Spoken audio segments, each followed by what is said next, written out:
Eu gostaria de destacar os aspectos da organização, da situação de aprendizagem. Desde a questão, por exemplo, da forma de lidar com a leitura, então ela lidou com a leitura num aspecto geral, contextual, onde todas as crianças estavam envolvidas e a leitura era feita coletiva, e o Anderson está plenamente inserido nessa proposta de trabalho. Após essa leitura contextual, a professora particularizou a leitura, através da busca de palavras dentro do texto trabalhado e da palavra letra, que é também um exercício bastante importante no processo inicial da alfabetização. Então, neste momento, além de outras crianças que foram buscar as palavras no texto, nós também vamos ter a participação do Anderson. Após a atividade geral, nós vamos então para uma atividade em dupla, que a professora parte da leitura para a escrita, e utilizando enquanto um instrumento pedagógico as fichas de escrita, com a frase escrita, onde as crianças deveriam montar, então, remontar o texto. Neste momento, qual foi a adequação específica para este menino?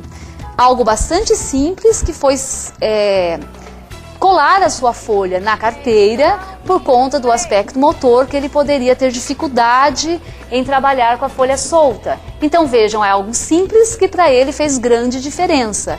E a coleguinha propiciando a busca da frase que deveria estar contida na folha. Depois, a representação gráfica através do desenho, onde ele também se trabalhou em dupla, e o Anderson foi amparado pela sua colega, participando ativamente dessa atividade.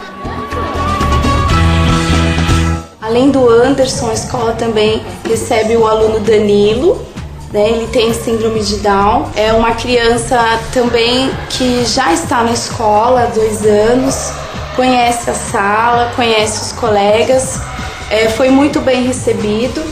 E eu tento trabalhar com a sala, não se referindo a todo momento ao problema do Danilo ou a deficiência, a necessidade que ele possui, mas mostrando para todas as crianças que todos nós temos alguma necessidade. As atividades também são pensadas para receber, para que ele participe, não só ele, mas todos os alunos. Então ele participa da rotina, ele participa dos momentos de leitura e participa também das atividades de leitura escrita, às vezes com letras móveis e nunca sozinho, sempre dupla, em grupo. É muito bom ter o Danilo na sala.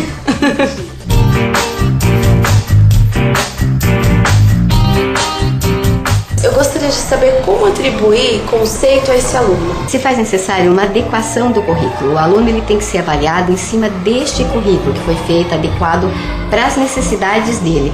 E também o conceito ele tem que ser atrelado a um dossiê. Então, nesse dossiê vocês vão estar colocando o quê? Quais as habilidades que ele conseguiu alcançar e também o que falta, o que se faz necessário para que ele avance mais. Isso também deve ser registrado. E quais são as adequações curriculares que podemos fazer em sala de aula? Às vezes as necessidades educacionais especiais provenientes de algumas deficiências nos assustam, mas há casos que adequações simples fazem a grande diferença. E a metodologia de aula, na hora que o menino está na classe regular, num contexto regular de ensino, a importância de que ele seja introduzido nas atividades, mas a professora individualiza em alguns momentos esse ensino, mas a individualização do recurso necessário, do apoio necessário, será feita de forma mais específica nos serviços de apoio. Na SAI é um trabalho individualizado, buscando no currículo da escola adaptar recursos para ele atingir a questão da leitura e da escrita. Outro ponto a ser destacado em relação à situação de aprendizagem observada é a presença do estagiário. Ele tem a tarefa de dar suporte ao professor no contexto da sala de aula, não apenas em relação ao aluno com necessidade educacional especial, mas ao contexto da atividade pedagógica. Então, há momentos em que ele até libera o professor para um atendimento mais individualizado a esta criança. Então, é um fator de grande importância na constituição aí dos processos inclusivos.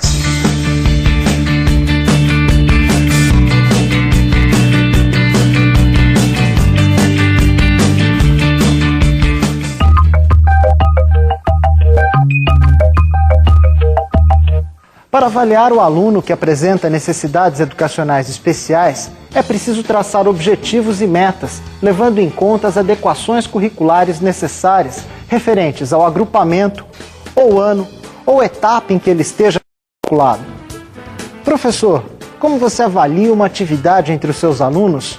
Toda essa discussão, observação do Anderson em diferentes situações na sala de aula, nos ambientes da escola, nos leva a ter elementos para formalizar um instrumento curricular para ele. Ele precisa ter um instrumento que ele vai seguir com objetivos, com estabelecimento de competências que podem ser atingidas por ele. E como que eu vou fazer isso? Que atividades eu tenho que desenvolver para que ele consiga chegar a esses objetivos. Então, nessa observação, eu consigo estabelecer esse instrumento. A escola, ela possui um trabalho com portfólio. Os professores do primeiro ano, eles guardam alguns trabalhos que vão sendo passados de ano a ano para os professores subsequentes. O objetivo deste trabalho é ter um acompanhamento deste aluno ao longo desses 4 anos. Assim, os professores têm condições de conhecer a realidade, as necessidades desse aluno, e os professores dos anos seguintes de partir dessas informações para iniciar o seu trabalho. Os instrumentos de avaliação podem possibilitar a avaliação processual e não apenas o produto da aprendizagem. Professora, quais os instrumentos que mais favorecem a avaliação processual? Existem alguns instrumentos que são bastante favorecedores desse olhar mais processual, dessa avaliação do processo do aluno. Então, esses instrumentos, eles vão desde o olhar observador e criterioso do professor, que está olhando a atividade da criança com base nos objetivos que ele traçou para essa criança ou para esse aluno, os portfólios, como a Sônia já mencionou, a análise da produção escolar dos alunos, das suas atividades e os registros do professor em diferentes momentos da prática pedagógica. Além desse trabalho e dessa integração que a gente busca entre nós e os demais profissionais da educação e da saúde, nós também voltamos o nosso olhar para a família, buscando também uma parceria com os pais e familiares desses alunos. Além do incentivo que nós procuramos dar aos pais quanto à participação no conselho de escola, nós procuramos também planejar reuniões de pais onde essas questões sejam trabalhadas, apresentar os avanços dos nossos alunos, os trabalhos realizados, e com isso nós esperamos envolvê-los nestas questões. É uma preocupação muito grande da escola trazer esses pais cada vez mais para dentro da escola, de uma forma envolvente, participativa, e nós já temos observado alguns avanços, né? Então nós fazemos anualmente a mostra cultural, que ela é bem recebida pelos pais, e é um momento onde a gente tem para mostrar os registros feitos ao longo do ano.